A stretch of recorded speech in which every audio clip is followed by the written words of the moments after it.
Ah, rapia. Otie gisos bo. Akoya. Achira ile egwu. Man, kuba higwe. Kuba. Hello beautiful family, how are you all doing? Thank you for the love, thank you for the support. I just can't thank you enough. So my beautiful people, today I have a quick one to share with you. Hey, wonders they say shall never end. I have another quick one to share with you about what is happening right now, because when we say, some places we say we don't know what we are saying. That is why when we see update like this, we want to bring it so that you will follow up on the latest happening in Biafra land. Please do well to watch this video, share, and I'll be right back. Ezemo national kuba higwe. This is Baron the Gentle Lion. This is Baron the Gentle Lion. Baron the Gentle Lion. Our man is at work. Mazina Mudikan, be happy. Be happy because your boys, your children is at work always. Biafra Liberation Army is at work. Simon Ekpa Mubangare. Omogino, all their jet and the helicopter must go down. In case for any time, but you go out, go, ankle back, call. Huh? Onye ọbụla bụ onye Igbo na-ege m ntị ịfụ Simon Ekpa na-ekene ya maka na Simon Ekpa bụ odogwu. Maazị Nnamdi Kanu bụ odogwu. Ha menwere ife. Anyị we must bring them down. Otie okwu isi a na-akụ igwe. Akwụnụ na anụ dị ya. For those na-adịrị asị na ọ naghị eme. Akwụnụ ekwetego na ọ na-eme. For those of you amaghị anyị na-agabiga. For those of you don't know what we are passing through. I think you are hearing the sound. You are hearing the sound. You are hearing the sound. This one no be saying a choice. You dey hear them. I just say make I use this opportunity to tell those of you that out there when Biafra Liberation Army tell you do this, you will not do it because you don't know what we are passing through. To save you, those of you. But this time around, Nigeria must suffer in our hand. Today, one jet have go down. This is the second time they are coming.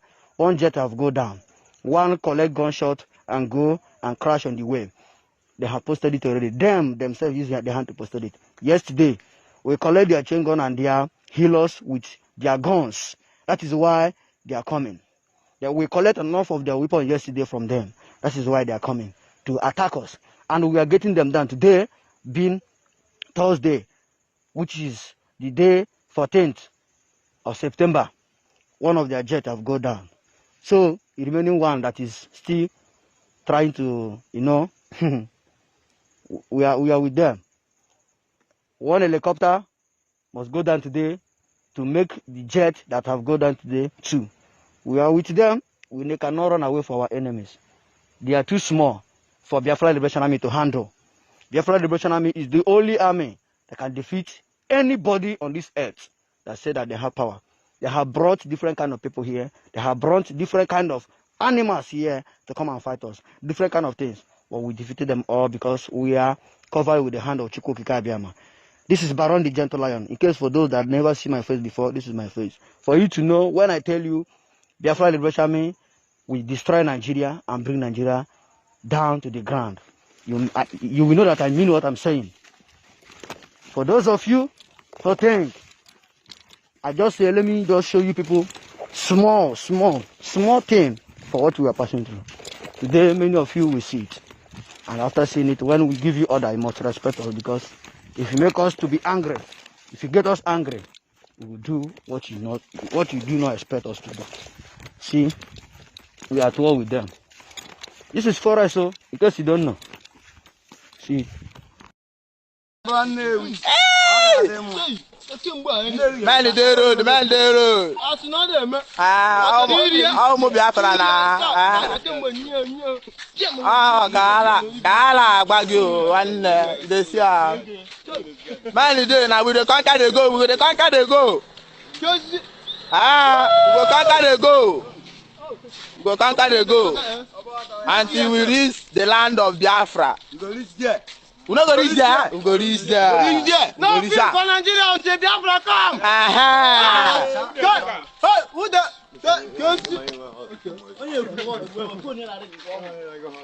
Hey, no be so. No be so. We dey conquer the go. We dey reach there. We don't find army nowhere. We don't find them go. We no see them in the Tuama, But then come out now, no be federal highway be this. We don't come upland now, no be have to be found. We now we define that, we dey proceed. I heard that shey dey see am. If I could look at them now, no peace for the wicked. One no peace for the wicked. If I thought no peace for the wicked, Nigeria man, even na meta I can die. I go start to hara hara. Of course, na sure bank. Give me na chuzi. I'm me na chukanda. Give me na chuzi. Abobi. Man the road, man the road. How mo Biafra na. Gala Bagyo, one this year. Man the day now we dey conquer the go, we dey conquer the go. We go conquer the go. We go conquer the go. Until we reach the land of Biafra. We go reach there. We no go reach there. We go reach there. We go reach there. No peace for Nigeria until Biafra come. Hey, who the?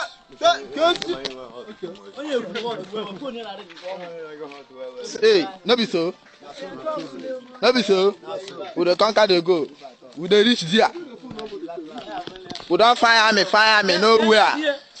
We don't find them go. We no see them in the Tuama. But then come out now. No be federal highway be this. We don't come upland now, no be have to be found. We now we define that, we dey proceed. I heard that shey dey see am. If I could look at them now, no peace for the wicked. One no peace for the wicked. If I thought no peace for the wicked, Nigeria man, even na meta I can die. I go start to hara hara. Of course, na sure bank. Give me na chuzi. I'm me na chukanda. Give me na chuzi. Abobi. Abeg, if you dey see this video, help me share this video because you're about to save a life by sharing this particular video as it stands now. You get one of our brother way there for Indonesia. This guy is seriously dying. He say his name na Ugochukwu and he's from Anambra State and Nyocha local government to be precise. He say he entered Indonesia since 2019 February and as it stands now, in the inside cell. Not be only say in the inside say this guy is not feeling fine, this guy is dying, as it day breaks, this guy they go down.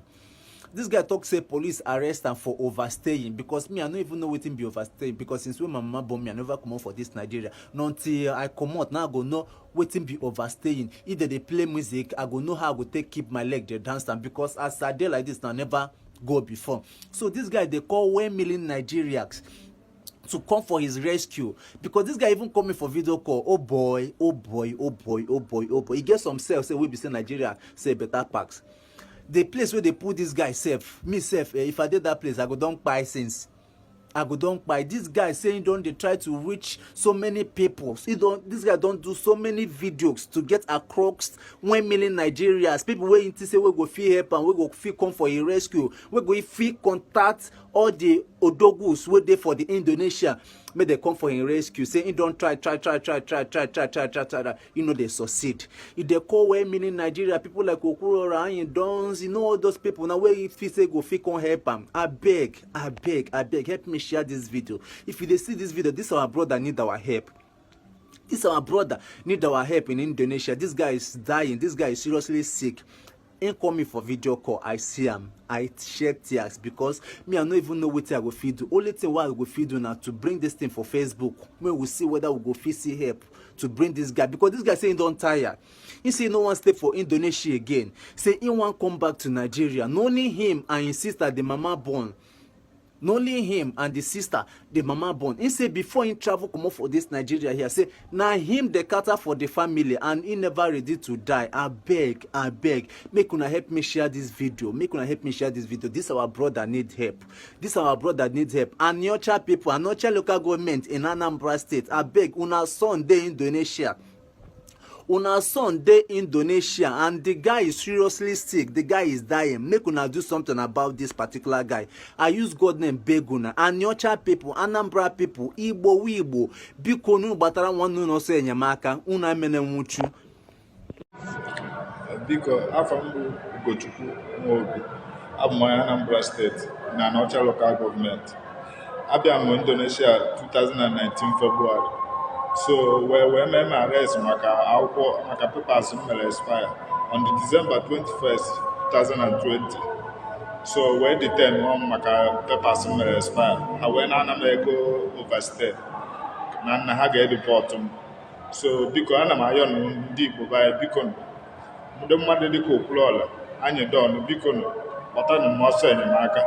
Ana m ayọ ọsọ enyemaka biko since kemgbe 2020 21st Disemba ka m nọ n'ime na-ata afụ biko nyenụ m aka kpọtanụ m ọsọ enyemaka nnata Naijiria biko ọmụwa bụ ofu nwa nwoke ihe anyị wee bụ with my junior sister ọmụwa ihe na-akata for them before m nwee problem a and nkịta na-alụ adịrọ ma mọda onwere ka o si wee dịrị famili anyị biko na ana m ayọ enyemaka. Okwuluọla biko ifu vidio anyị elu m aka na nna ata afụ ebe a biko ana m ata afụ anyị dọn biko bịa nyenu nwanne gị aka biko ana m ata afụ kemgbe 2020 Disemba 21st ka m nọ n'ime ruo tata ebe a nọ n'ahụ adịghị m biko nyere m aka anyị dọn biko Okwuluọla ana m ayọ gị biko ifu vidio anyị elu m aka biko ka nnata Naijiria ndị ndụ wee nata Naijiria biko ihe nnọgọ na 2 years and 7 months biko anyị dọn biko Okwuluọla ifu vidio anyị elu m aka biko ndị Igbo be anyị ndị Igbo ji ibiri biko unu fu vidio anyị elu m aka biko na ebe ha lọkụ na ebe nna alụ adịlọ m ebe a na ebe nna alalụ ịfọ ebe nna alalụ kemgbe 2 years and 7 months biko na ebe ha lọkụ m ebe a na ebe ha lọkụ m okwu na afụkọ ebe ha lọkụ m biko na ebe ha lọkụ m biko nyere m aka biko atọ m ata ebe a adị m stranded biko kemgbe 2 years and 7 months biko na ana m ayọ enyemaka biko Okwuluọla biko ifu vidio nyere m aka Okwuluọla biko ana m ata afụ biko anyị dọn biko unu fu vidio nyere m aka biko ana m ayọ enyemaka biko nyere m aka biko. So my beautiful family, that brings us to the end of this update. Please share this video, like and subscribe. I still remain your one and only Progress the Analyst as I give you all the updates back to back. Thank you so much and bye bye.